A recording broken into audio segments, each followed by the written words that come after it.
Welcome to NASA's L-1 webcast previewing the final Space Shuttle mission to the Hubble Space Telescope. I'm Damon Talley of NASA's Digital Learning Network here at Kennedy Space Center in Florida. The Hubble Space Telescope has opened our eyes to the universe in stunning and magnificent ways. Hubble has a unique advantage over the observatories built on the highest peaks on Earth. It doesn't have to look through the atmosphere.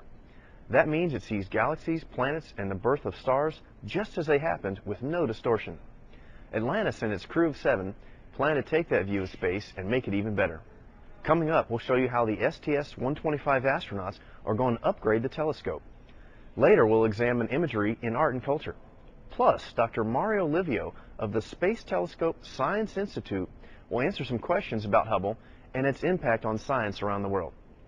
But first, we begin with correspondent Rebecca Sprague with a closer look at this amazing telescope. Hi, Rebecca. Hi, Damon. As you mentioned, there certainly is more than meets the eye when it comes to Hubble. We're here at the Hubble exhibit at the Kennedy Space Center Visitor Complex. We thought it would be the best place to talk about NASA's Hubble Space Telescope. The display is a stunning showcase of the telescope's discoveries and accomplishments. Now, almost 20 years after Hubble first began to unlock the secrets of the universe, 7 astronauts are ready again to fly high above Earth and add years to the life of the most successful telescope ever built. After launching from NASA's Kennedy Space Center, Space Shuttle Discovery released Hubble into orbit in 1990. From its perch high above Earth, Hubble can collect light that has not been distorted by the atmosphere. That means clearer images of events that happened billions of years ago, such as the formation of the earliest galaxies. And unlike other observatories in space, Hubble was built to be repaired by astronauts. In fact, much of the work astronauts performed on Hubble would not have been possible if designers had not built the telescope with modules that could be replaced relatively easily by astronauts working in weightlessness and wearing bulky gloves and spacesuits. The concept was put to the test when astronauts first flew to the Hubble Space Telescope in 1993. Essentially adding a set of glasses to the telescope, they cleared up the observatory's blurred vision with a high-tech instrument that compensated for a flawed main mirror. Since then, 3 other crews brought more instruments and upgraded equipment to the telescope. Each mission extended its life or added to its extraordinary vision.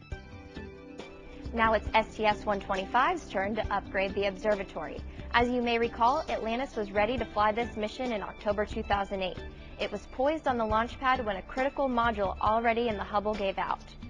The unit does several important tasks, including storing the data Hubble records and then transmitting it to Earth. When Hubble was switched to a backup control unit in space, engineers on Earth readied a spare unit to replace it. After extensive testing, the unit was shipped to Kennedy recently, where technicians packed it for loading into the shuttle.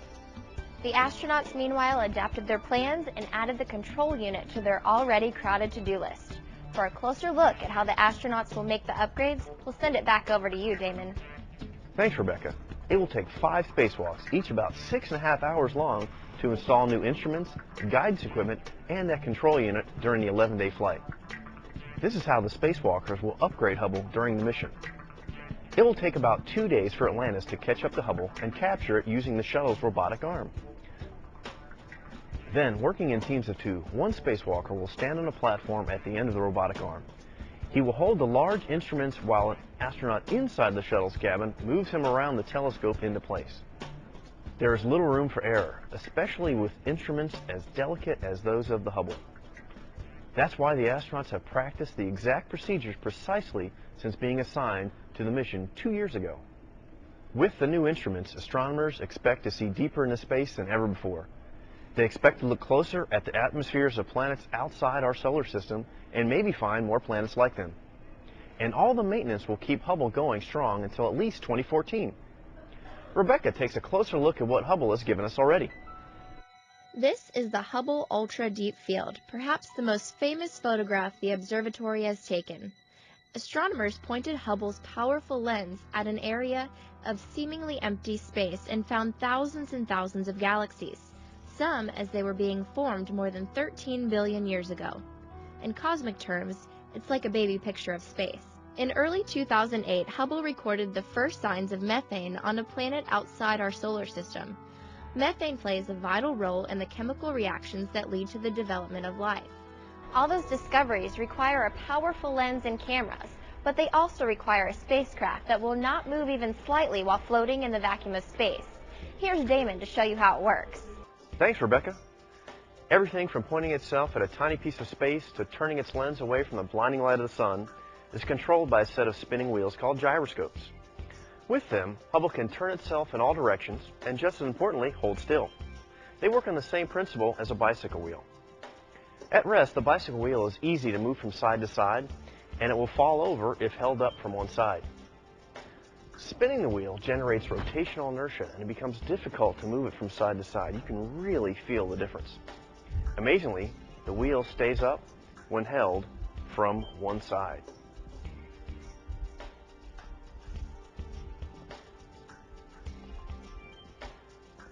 This is why you stay upright as long as your bicycle or motorcycle is moving forward.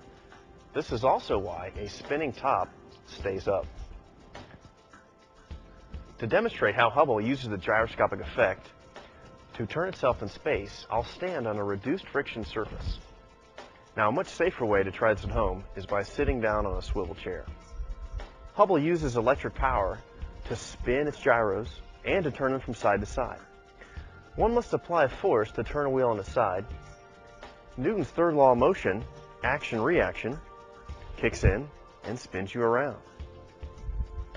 This is how Hubble can turn itself and lock on objects in many different directions using gyroscopes. STS-125 will provide Hubble with 6 brand new gyroscopes. Although Hubble is renowned for numerous firsts, STS-125 will mark several lasts for the telescope and the Space Shuttle program. Right, Rebecca? That's right. STS-125 marks the last time human eyes are scheduled to see the Hubble directly. It will be the last time hands will touch it before it is released to orbit on its own for several more years. After a distinguished career, it will eventually be decommissioned and remain in orbit high above Earth and out of the way of other spacecraft. Here at Kennedy, this mission marks the last time 2 orbiters are expected to be on the launch pad at the same time. The silhouette of Space Shuttle Endeavour moved toward Launch Pad 39B recently as the sun peered over the Atlantic Ocean. With Atlantis already at Launch Pad 39A, Endeavour completed the unusual scene of 2 space shuttles standing ready for launch. NASA took the extra precaution of preparing 2 shuttles for flight at the same time, since Atlantis will not be able to seek safety at the International Space Station if something goes wrong during the mission. In that unlikely event, Endeavour would be launched on a rescue mission. It's a breathtaking scene with a serious purpose. Damon? Hubble's reach extends well beyond science and textbooks. Dr. Mario Livio of the Space Telescope Science Institute said that the cultural outreach may turn out to be the Hubble's most significant contribution. On the cultural arena, Hubble is really quite unique in that Hubble images have crossed the boundary between science and culture and penetrated into areas such as art, literature, and so on. Really, it has become, the symbol of science exploration. There are scores of instances of Hubble's crossover from science to culture. For example, a picture of one of the stardust stalks of the Eagle Nebula was printed as part of a series of stamps celebrating the telescope's achievements. The influential rock band Pearl Jam used a Hubble photo of a planetary nebula as the album cover for Binaural. The telescope has been mentioned on notably unscientific shows, including Family Guy. And art museums are exhibiting Hubble images with reverence normally associated with Picasso, Monet, or Cézanne. The exhibits hold up the universe not as a set of data points to be analyzed, but as artwork to be appreciated and marveled upon. It's just another way Hubble brought space down to Earth. That's it from here. Back to you, Damon. Thanks, Rebecca. The final mission to NASA's Hubble Space Telescope may be one of the most exciting that Space Shuttle astronauts have undertaken. You can follow the launch of Atlantis as it happens on NASA TV or at www.nasa.gov/shuttle. A launch blog will be available along with updated photo and video galleries. You can stay up to date throughout the mission at NASA's website. I'll host a live webcast on the Digital Learning Network during the last hour of the countdown. That's our show looking ahead to Atlantis' STS-125 servicing mission to the Hubble Space Telescope. Thanks to Rebecca Sprague and Dr. Mario Livio for helping us out. And thanks to you for watching. For NASA, I'm Damon Talley.